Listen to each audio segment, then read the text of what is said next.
ప్రార్థన.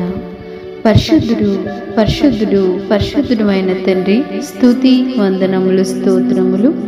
నా ప్రాణము దేవుని కొరకు తృష్ణగొనుచున్నది, జీవము గల దేవుని కొరకు తృష్ణగొనుచున్నది. దేవుని సన్నిధికి నేనెప్పుడు వచ్చేదను, ఆయన సన్నిధిని నేనెప్పుడు కనబడదను. మహోన్నతుడు అయిన తండ్రి, దివ్యమైన వాక్యం ద్వారా మమ్మల్ని తృప్తిపరిచినందుకు స్తోత్రములు తండ్రి.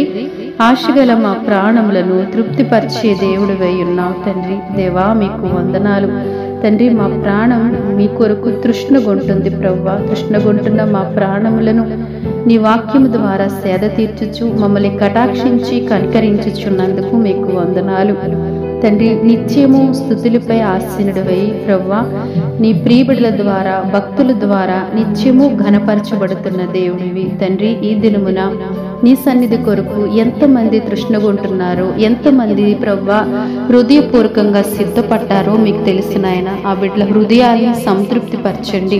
ఆ బిడ్డల హృదయాలని ప్రభువా నాయన తండ్రి మీరు జ్ఞాపకం చేసుకోండి. జీవము కలిగిన దేవుని కొరకు వారు ఎంతో తృష్ణగొంటున్నారు తండ్రి.